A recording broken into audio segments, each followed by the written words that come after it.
This is a breakdown analysis of Severance Season 2, Episode 1. There's spoilers, so leave now if you don't want to get spoiled. But anyways, I'm going to start at the actual end, and then I'll start from the beginning. I'm going to go in order, but there's one thing I didn't see anyone who broke down this episode talk about. So when they showed Gemma, they've shown what the MDR is actually refining, right?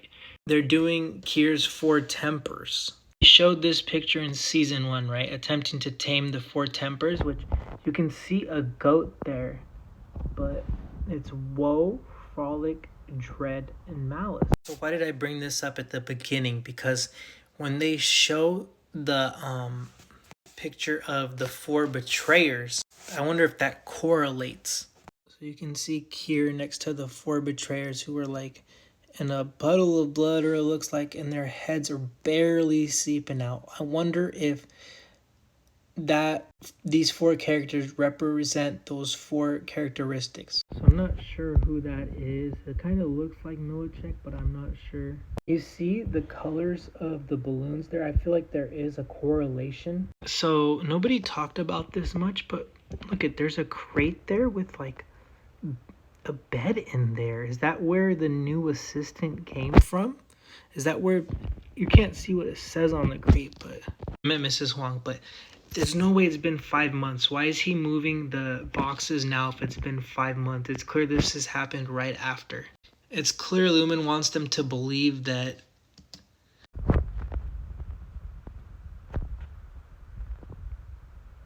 so it's clear they took the picture from the first episode on the desk and photoshopped it to on the JFK when he became president picture. And you might be asking, well, how do they not know this is clearly Photoshop? I mean, look at how old the car is.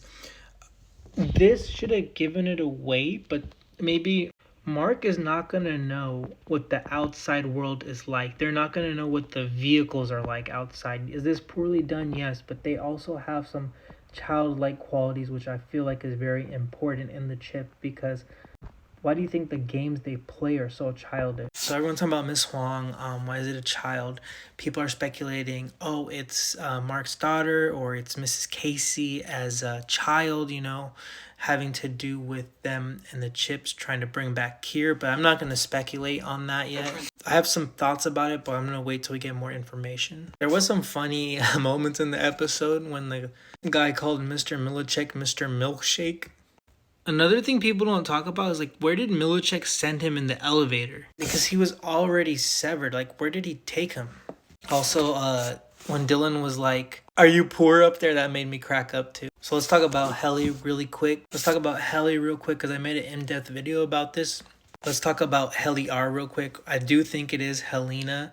I made an in-depth video about this, but basically when Miss Coble said in the series finale, you're fine, but your friends are gonna suffer, she was talking to Helly, and that what she basically meant is Helly R is not going to exist anymore, but those three of her friends are still going to be severed, which makes me think it's not too much long after the series finale. What makes me think it's her too, other than when, she goes to hug Mark and she looks weirded out, is more how Lumen is behaving right now. They're trying to make things, they got rid of the break room, right?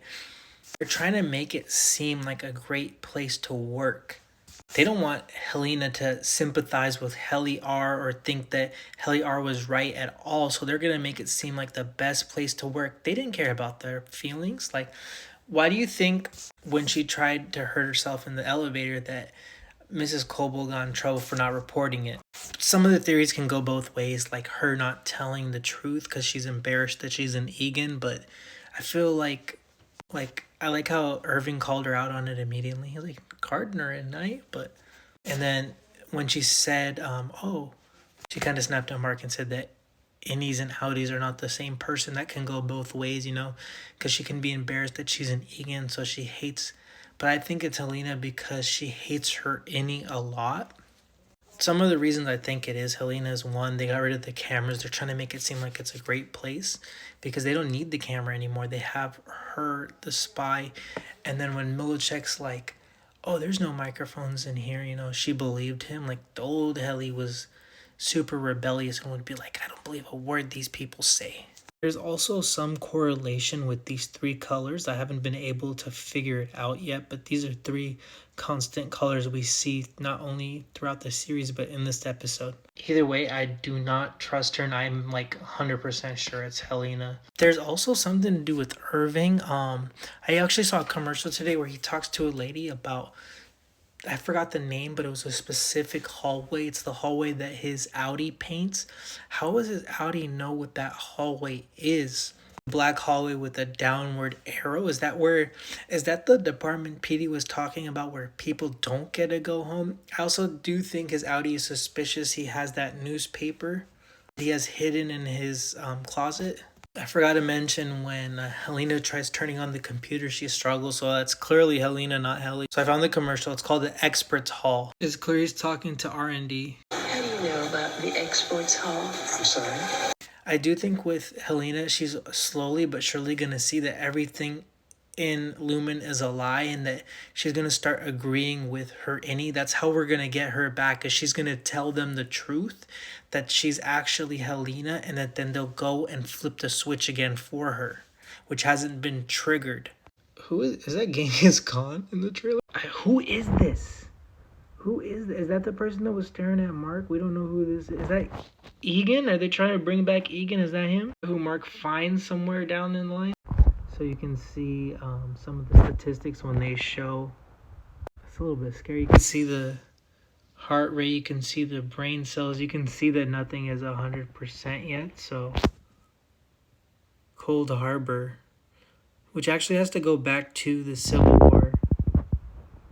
Of Severance picks up right where season 1 left off. That's another reason I don't think it's been 5 months. But it's right after the ending of season 1. It's literally the next day. Also, who the heck is that? Fear me.